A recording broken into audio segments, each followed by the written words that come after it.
샬롬. 반갑습니다. 사랑하는 성도님들 다들 주 안에서 평안하셨는지요? 또다시 시간이 흘러 슬기로운 신앙생활 8번째 시간이 되었습니다. 여호와를 경외하는 것이 지식의 근본임을 성경은 말씀합니다. 바라기는 이 시간을 통해서 우리가 더욱 하나님을 경외하는 슬기로운 성도님들이 다 되시기를 소망합니다.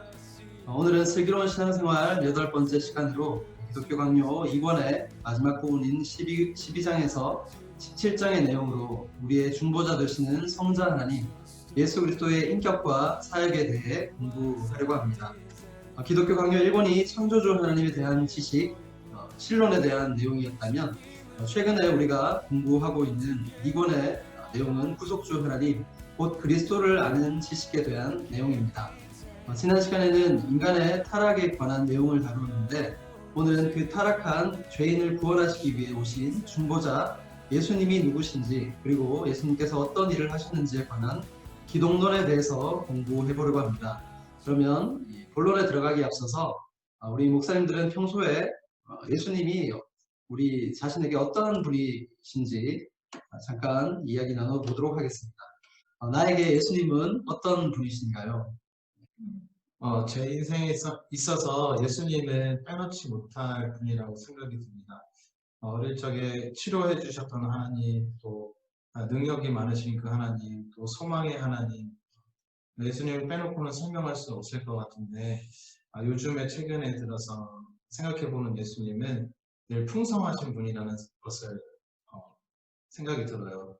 그래서 말씀 안에서 그 여러 가지 하나님의 성품과 또 말씀들과 이런 것들을 주실 수 있는, 모두에게 먹이실 수 있는 그런 풍성한 예수님이 아니신가 이런 생각이 듭니다. 저에게 있어서 예수님은 삶의 이유가 되시는 분이세요. 살아갈 이유. 왜냐하면 저는 되게 어릴 때부터 허무주의자였어요. 그러니까 항상 이렇게 죽음을 생각하고 이렇게 자살을 생각하는. 그래서 전혀 그러니까 헛되고 못된 것이 헛되다. 이제 되게 마음 깊이 있었던 것 같아요. 근데 이제 예수님을 만난 이후에 내가 살아가야 될 이유가 있구나. 나를 향한 하나님의 계획이 있구나. 그리고 또 내가 살면서 해야 될 일이 있구나. 이것들을 느끼면서, 그래서 내가 하나님의 복의 근원으로 나를 세우셨고, 나를 통해서 정말 하나님의 그 복이 흘러가야 된다는, 그래서 살아갈 이유, 만약에 예수님이 없다면 살아갈 이유가 없는. 저 같은 경우는 예수님은 이제 먼저 구원자이시고요. 제 인생에 있어서 어두운 부분 가운데 이제 빛으로 오셨던 부분, 그리고 사랑이 필요할 때에 하나님 아버지의 사랑을 경험할 수 있고 느낄 수 있도록 해주신 그런 분이라는 것. 그리고 지나면 지날수록 그 십자가의 의미와 그게 나의 삶 속에서 어떻게 이루어지는지, 네, 주님께서 주시는 그 평안과 자유함 속에서 지금 경험하고 있고, 또 지금의 상황에서 또 저의 이제 모습 속에서는 이제 또 예수님은 이제 본이 되시는 분으로서 저에게 있어서는 인생의 동행자이시기도 하고, 또는 격려자이시기도 하고, 또는 이제 십자가를 볼 때 저를 이제 꾸짖고 책망해 주시는 분이시기도 하고, 네, 그래서 저에게 있어서도 다들 고백하셨던 것처럼 없어서는 이제 안 되는 그런 존재이시다라는 거. 네, 감사합니다. 저한테 예수님은 제일 처음 떠오른 단어가 친구였던 것 같아요. 가장 소중한 친구, 그리고 오랫동안 알아왔지만 나를 가장 잘 아는 그런 친구 같은 분이시고, 또 위로자가 되신다라는 생각이 들었습니다. 누구보다 나를 잘 아시고 또 존재만으로 나를 위로해 주시는 그런 위로자, 그리고 가장 선한 길로 인도하시는 그런 목자 되십니다. 그리고 최근에 많이 이제 묵상을 하는데 보이지 않는 하나님 아버지를 가장 잘 정확하게 나타내신 그런 하나님이자 동시에 참된 인간이시다라는 생각이 들어서 예수님을 통해서 하나님 아버지를 너무나 아버지가 어떤 분이신지를 잘 알 수 있는 그래서 예수님이 직접 말씀하셨듯이 길과 진리 자체이신 진리이시고 또 생명 되시는 그런 위로자, 친구가 되는 분이다라는 생각을 했습니다. 네, 그러면 우리 기독론 예수님에 대해서 더 본격적으로 이렇게 알아보도록 하겠습니다. 첫 번째 질문인데요. 칼빈이 전하는 예수님은 어떤 분이신가요? 예수님의 인격에 대해서 우리 목사님께서 말씀해 주시겠습니다. 네, 저희가 지난 시간에 또 살펴봤듯이 오직 예수님만이 우리의 유일한 중보자가 되실 수 있습니다. 그 이유는 인간의 죄로부터 하나님의 의를 완전히 만족시켜 드려야 되는데 그 자격이 있는 사람이 구체적으로 참 인간인 동시에 바로 참 하나님이신 바로 예수 그리스도라는 거죠. 그럼 왜 참 인간이셔야 되는가라고 했을 때에 우리가 인간이 지은 죄에 대해서 마땅히 그 죄의 벌을 받아야 될 대상은 바로 인간이라는 거죠. 그래서 인간이 죄를 지었는데 다른 동물이나 아니면 천사들이 그 죄를 대신할 수 없다는 겁니다. 심지어는 보이지 않는 하나님도 그 인간의 죄를 대신 지으실 수 없습니다. 왜냐하면 고통을 당한다라는 것은 이거는 인간과 하나님 사이에서의 질적으로 비교가 되지 않는 가치에 있어서도 비교가 되지 않기 때문에 하나님의 공의에 이제 어긋난다라는 거죠. 그리고 인간이라고 해서 모든 인간들이 그렇다면 하나님의 공의를 만족시킬 수 있느냐? 없다라는 거죠. 오직 죄가 없으신 그 사람만이 그 죄 있는 인간의 그 죄책을 감당할 수 있습니다. 그래서 히브리서 4장 15절에 보면 우리에게 있는 대제사장은 우리의 연약함을 체휼하지 아니하는 자가 아니요 모든 일에 우리와 한결같이 시험을 받으신 자로되 죄는 없으시니라라고 말씀하고 있습니다. 그래서 우리가 중요한 것은 이제 하나님의 의를 만족시켜야 되는데 다른 어떠한 동물과 또 천사들로서는 그 인간의 죄를 대신 담당할 수 없다. 오직 완전하신 인간이 죄가 없는 인간이 그 죄책을 담당할 수 있다라는 것을 이야기할 수 있고요. 두 번째는 왜 참 하나님이신가에 대해서는 바로 우리의 죄를 해결해 주시는 분 또한 하나님이셔야 된다는 것을 이야기하고 있습니다. 그래서 하나님의 그 진노 그리고 하나님의 그 저주의 짐을 인간이 감당할 수 없다는 거죠. 오직 그 하나님의 진노와 저주는 하나님께서 감당하실 수 있다라는 겁니다. 그래서 하나님이 바로 예수 그리스도께서 참 하나님이셔야 된다라는 것을 이야기를 하고 있고요. 그래서 그 참 인간이신 분과 참 하나님이신 우리의 구속자 되신 예수 그리스도께서 바로 우리의 중보자가 되어주셔서 그분만 우리에게 참된 의와 또 생명을 주실 수 있는 분이다. 그렇기 때문에 우리의 구속자는 참 인간이고 참 하나님이셔야 된다라는 것을 이야기하고 있습니다. 네, 감사합니다. 네, 두 번째 질문 드리겠습니다. 칼빈이 전하는 예수님은 어떤 일을 하셨나요? 예수님의 그 사역적인 부분에 있어서 강도사님께서 말씀해 주시겠습니다. 성부 하나님께서 그리스도를 보내신 목적과 또 그리스도께서 우리에게 주신 이유를 알기 위해서는 세 가지 직책을 알아야 한다 이렇게 이야기하고 있습니다. 그래서 아버지께서는 그리스도에게 부여하신 세 가지 직분이 있는데 그것을 우리가 그저 이름뿐만 안다면 그것을 온전히 안다고 이야기할 수가 없을 것 같아요. 예를 들어서 우리가 모두 대통령의 이름을 알지만 이건 예입니다.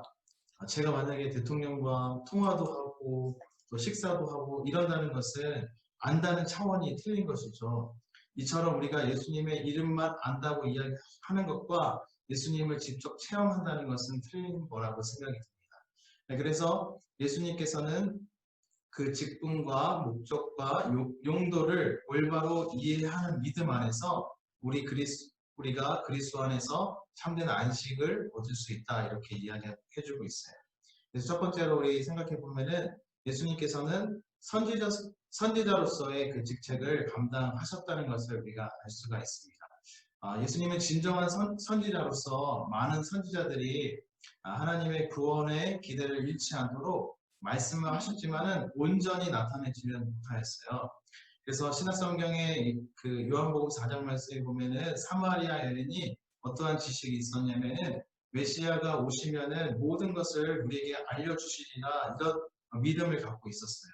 그런데 예수님이 바로 그 선지자다, 그 구원자다, 메시아다 이렇게 말씀을 해주시면서 그 여인에게 진정으로 예배할 때가 어디라는 것을 이렇게 밝혀주시는 그런 선지자 역할을 하셨습니다. 또한 많은 선지자들의 예언을 성취하시는 그런 역할을 하셨는데 결국 예언의 종결을 이렇게 말씀해 주셨습니다. 또한 변화산에서 모세와 엘리야가 이야기한 후 구름 가운데에서 하나님께서 예수님에게 또 우리에게 말씀해 주시기를 이는 내 사랑하는 아들이요 기뻐하는 자니 너희는 그의 말을 들으라 이렇게 말씀을 해 주셨습니다. 두 번째로 생각해 보면은 예수님은 왕으로서의 직책을 감당하시기 위하여서 오셨다는 것을 알 수가 있습니다. 우리 예수님은 근데 이 땅의 왕이 아니시라 영적인 왕으로 오셨어요. 예수님이 이 땅의 왕이셨다면은 십자가를 지실 필요가 없으셨겠죠. 예수님은 하늘의 왕으로 오셨습니다. 이 세상 사람들의 왕의 특징이 있는데 그것은 각 개인과 가정을 지켜주고 그들에게 풍성함을 주는 것과 또한 외부로부터의 공격을 지켜주는 것이 이 세상의 왕의 임무입니다. 그런데 예수님도 동일하게 이 영적인 왕으로 오셔가지고 우리 각 개인에게 또 우리 각 가정에게 교회에게 하나님의 풍성한 그 은혜를 우리에게 주시고 또한 뿐만 아니라 이 원수로부터 지켜내시고 원수와 공격할 수 있도록 싸울 수 있도록 그런 힘을 주시는 그런 왕의 모습으로 우리에게 오신 것을 생각해 볼 수가 있습니다. 세 번째로는 화해의 중보자로서의 제사장직을 맡기 위하여서 우리에게 오셨습니다. 하나님은 우리와 화목하기를 원하셔서 그 중보자 예수 그리스도를 보내주시고 그가 피를 흘리심으로써 우리가 하나님과 화목하게 되었다고 이야기해주고 있습니다. 히브리서 말씀이 그것을 잘 증거해주고 있는데요.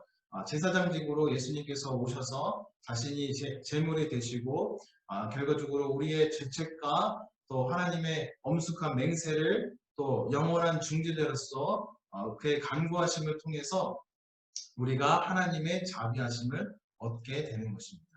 여러분 우리는 이 세 가지 직분을 깊이 알 필요성이 있어요. 그래서 말씀을 읽을 때에 이 부분은 선지자적 역할로 오셨구나. 또 이 부분은 또 왕의 모습으로 오셨구나.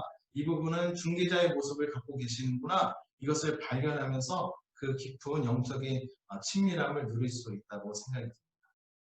네, 감사합니다. 네, 그럼 세 번째 질문 드리겠습니다. 칼빈이 전하는 예수님의 이중 상태는 무엇인가요? 전사님께서 말씀해 주시겠습니다. 네, 그 구원받은 우리가 먼저는 기억해야 할 것을 얘기하고 싶어요. 칼빈이 중요하게 이야기하는 것은 첫째는 하나님을 멀리 떠나 하나님의 진노와 저주 아래 있다는 것과 둘째는 의와 불의 사이의 괴리를 그리스도의 죽으심으로 모든 악을 씻으시며 우리를 의롭고 거룩한 자로 나타내게 하셨다는 겁니다. 그리고 셋째는 그리스도의 습죄는 하나님의 사랑에서 비롯된다고 칼빈은 강조하고 네, 칼빈은 사도신경을 통해서 예수님의 낮아지심과 높아지심에 대해서 말을 하고 있습니다. 그래서 그리스도의 탄생과 죽으심, 부활과 재림에 대해서 이 완전한 구원의 모든 것을 사도신경에서 말하고 있다라고 이야기를 하면서 그 사도신경을 통해서 예수님에 대해 설명하고 있습니다. 우선은 그리스도의 죽음을 볼 때 본디오 빌라도에게 고난을 받으신 것, 하나님께서 주신 율법을 지키지 못했을 때 내려지는 그 모든 형벌과 재앙과 저주는 마땅히 우리가 받아야 할 것이지만 그리스도께서 우리를 대신하여 받으셨다고 말하고 있습니다.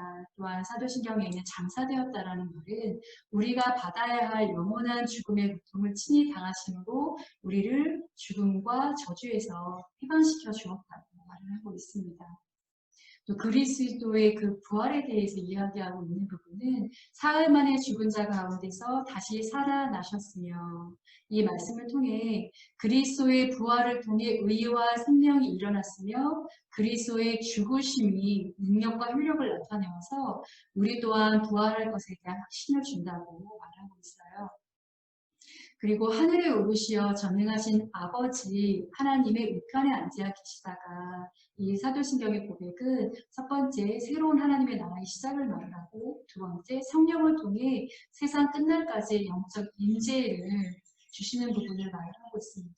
세 번째는 하늘과 땅의 모든 주권을 취하셨고 또한 통치하심을 또한 이야기하고 있고요. 네 번째는 재림하실 때까지 교회에 날마다 주님의 은혜를 부어주신다는 거예요. 그리고 다섯 번째는 원수 마귀를 제압하신다라는 거라고 말하고 있습니다. 그리고 그리스도의 재림에 대한 부분은 살아있는 자와 죽은 자를 심판하러 오십니다라고 저희가 고백하고 있는데요. 이 고백은 그리스도는 하늘에 올라가신 것처럼 영광 가운데 재림하셔서 산자와 죽은 자의 심판자로 오신다. 그리고 심판자이신 그리스도가 우리의 구원자라는 것은 우리의 큰 유익을 준다고 말합니다. 이렇게 사도신경을 통해서 우리가 고백하는 것은 굉장히 깊은 의미가 있는데요. 우리가 예수 그리스도를 가진 그 하나님의 사람들로서 정말 이 안에 예수님 안에 모든 것이 있음에도 불구하고 우리가 많은 세상의 것에 목이 말라 하는 경우가 많은데요. 우리가 정말 주님 앞에 가까이 나아가고 주의 재림을 기다리는 삶을 산다면 또 그 셈 안에서 예수 그리스도가 주시는 그 셈 안에서 누린다면은 우리가 세상의 목마름이 아닌 하나님께서 주시는 그 온전한 풍족한 가운데 살 수 있다고 저는 고백하고 싶습니다. 네, 이제는 우리 자유롭게 질문하고 토론하는 시간을 좀 갖겠습니다. 오늘 우리 기독론에 대해서 배웠는데 예수님의 인격, 예수님이 누구신지, 참 하나님과 참 인간이시고 또 예수님의 역할, 예수님 어떤 일을 하셨는지, 제사장, 그리고 왕, 그리고 선지자 역할을 하셨고 예수님의 이중 지위에 대해서 배웠습니다. 이렇게 낮아짐과 높아짐, 그 안에 선생과 십자가와 또 부활과 또 승천 재림, 이 모든 부분에 대해서 우리가 함께 또 알아봤는데 그것이 주는 각자만의 유익이 있다면 그 유익에 대해서 좀 생각하시고 나눠보도록 하겠습니다. 근데 저희가 예수님이 누구십니까? 라고 하면은 나오는 그 대답들의 어떤 정형적인 그런 대답들이 있지 않나요? 구원자, 또 뭐가 있죠? 중보자, 뭐 하나님의 아들, 또 참인가? 참 하나님. 그렇죠. 참 하나님. 근데 그렇게 이제 이야기할 수 있는데 좀 더 깊이 있게 하나님에 대해 예수님에 대해서 알 수 있는 것 같아요. 그냥 예수님이 우리의 구원자, 왜 구원자가 되셔야 돼? 이렇게까지 이제 우리가 고민을 또 안 하고 우리가 또 거기에 대한 의문점을 안 갖고 신앙생활을 할 수도 있는데 그거를 칼빈이 좀 명확하게 이야기해 주는 건 아닌가라는 생각이 들었어요. 저는 예수님이 이 땅에 오신 그 모습들을 보면서 참 하나님이 되게 디테일하게 그 어느 것 하나 빠지지 않는 퍼즐처럼 그 한 모습뿐만 아니라 여러 가지 모습으로 이렇게 오시고 이루시고 성취하시는 걸 보면서 참 하나님 대단하시고 또 그 마치 예전에 들었는데 그 위성 한번 쏠 때 그 궤도에 올리려고 하면은 엄청난 실패와 여러 가지 것들이 있어야 되는데 그 어느 것 하나라도 빠지면은 그게 잘 올리기 힘들다고 하더라고요. 그런 것처럼 예수님이 정말 그 말씀하신 성경 구역부터 말씀하신 그 메시아이시고 그리고 그 성품을 다 가지고 계시고 다 그리고 성취하시고 이런 모습을 하나님 대단하시다. 저는 이렇게 보면서 그리스도만 있으면 충분하구나 이 부분을 많이 느꼈어요. 왕이시고 또 제사장이시고 선지자시고 이분이 오셔서 이렇게 모든 걸 온전히 그 율법을 완성하시고 온전케 하신 분이시잖아요. 특별히 이제 저는 이렇게 마음에 와닿았던 게 그 모든 율법, 구약 시대에 주셨던 그 모든 율법을 하나라도 어길 때에는 하나님의 저주가 임하는 거잖아요. 정말 그 엄청난 저주들이 또 지금 현재나 죽음 이후나 나의 영원한 삶 가운데 그 저주 안에 있을 수밖에 없는, 그걸 내가 온전히 내 몸으로 다 받아들여져야 하는데, 그것이 아닌 예수 그리스도가 그 모든 저주를 그 몸으로 다 받아주셨다는 거예요. 정말 왕이시고 선지자이시고 모든 것이 되신 그분께서 이 모든 저주를 다 감당하시고 그분의 생명을 주시고 그분의 복을 주시고 그분과 하나님과의 그 친밀함도 우리에게 주시고, 그래서 내게 모든 것을 주신 그분.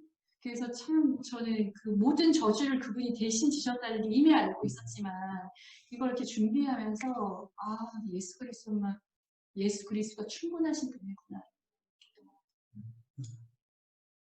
저도 뭐 같은 이야기인데, 예수님을 생각하면 정말 측량할 수 없는, 그리고 감히 이렇게 상상할 수 없는 하나님의 사랑, 그리고 지속되는, 계속해서 부어주시는 넘쳐나는 그 영원한 사랑이 느껴지는 것 같아요. 우리는 2000년 전의 사건이라서 때로는 그게 좀 멀어질 수 있는데, 그 사랑이 여전히 더 넘쳐나게 계속해서 부어지는 사랑이신 게 이번 어제 그런 예수님 기독론을 통해서 실제로 지금도 살아서 역사하시는 하나님, 그 하나님이 우리 인간의 모습으로 나타나신 그 참 사랑, 눈높이 사랑, 이게 이제 되게 많이 느껴졌던 시간이었던 것 같습니다. 네, 오늘까지 우리가 기독교 강요 1권에서 2권의 그 상권에 대한 이야기를 끝맺었습니다. 하나님, 성부 하나님 누구신지, 그리고 또 성자 하나님이 누구신지에 관해서 함께 배웠는데, 좀 뒤돌아보면서 본인에게 어떤 좀 깨달음과 아니면 유익이 있었는지 간단히 좀 나눠볼까요? 예, 저는 그 다른 것보다도 이렇게 목사님 두 분과 강도사님과 이렇게 함께 할 수 있었다는 게 너무 큰 축복이라는 생각이 들었고요. 이 안에 많은 대화들이 오고 가면서 이렇게 서로를 좀 더 많이 알고 알아갈 수 있는 기회가 있었다는 게 너무 하나님께 감사하고, 그러니까 예, 종종 이렇게 이런 줌이 아니어도 이런 게 아니어도 교육자들 안에 이런 많은 신학적인 부분들도 좀 다를 수 있고 생각들 같이 함께 공유하면서 이렇게 많이 자라가는 느낌이에요. 그래서 저는 너무너무 감사합니다. 이렇게 함께 할 수 있었던 게. 감사합니다. 저도 혼자 공부했다면은 좀 하기 힘든 그런 시간이었을 것 같은데, 같이 이렇게 생각을 나누고 또 그러면서 제 안에 좀 정립도 하고 그런 시간이 되게 유익했던 것 같고, 또 무엇보다도 정말 그 반석을 세우는 게 굉장히 중요한데, 흔들리지 않는 그 반석이 또 이 기독교 강의를 통해서 좀 더 단단해지지 않나 그런 생각을 하면서 이후에도 계속 공부를 해야겠다 이런 생각이 들어서 참 유익한 시간이었던 것 같아요. 네. 저희 이제 교수님이 이야기하셨던 게 목회자도 평생 공부를 해야 된다. 공부를 멈추는 순간 이상한 목사가 된다. 이 말씀을 제가 하셨던 게 기억이 나요. 그래서 저도 이 시간 목사님들과 또 강도사님, 전도사님 같이 보면서 저에게도 유익한 시간이었고, 또 이 시간을 통해서도 또 칼빈이 뭐라고 했는지, 또 제가 배웠던 그런 신학들과 또 삶 속에서 적용시켜 나가면서 좀 더 풍성한 믿음이 조금 자랐던 그런 시간이었던 것 같아요. 저도 뭐 동일한 마음 같아요. 혼자서는 이 교리적인 부분 딱딱해서 옛날 신대원 시절 때도 잘 공부하지 못했던 부분을 함께 공부하면서 같이 알아가고 듣는 게 참 유익한, 귀를 되게 즐겁게 해주는 되게 좋은 시간이었던 것 같습니다. 네, 오늘 슬기로운 신앙생활 기독교 강요 8번째 시간으로 예수님이 누구신지, 그리고 어떤 일을 하셨는지에 관한 기독론에 대해서 공부해 보았습니다. 허물과 죄로 죽을 수밖에 없는 우리이지만 하나님께서 보내주신 중보자 예수 그리스도를 통해서 우리가 이미 구원받았음을 기뻐하고 감사하는 한 주가 되기를 축복합니다. 아시다시피 이제 예배가 어느 정도 이제 정상화가 되었고, 그래서 슬기로운 신앙생활 기독교 강요 촬영이 오늘 이제 마지막 촬영이 되었습니다. 아쉽지만 그래도 함께 모여서 예배 드릴 수 있는 기쁨이 있음에 감사하며 앞으로 또 촬영할 기회가 있으면 다시 영상으로 찾아뵙도록 하겠습니다. 우리 성도님들 매일매일 주어진 일상 속에서 여전히 함께 하시는 하나님의 은혜와 평강이 가득하시기를 축복합니다. 다 같이 인사하겠습니다. 샬롬. 잘하십시오.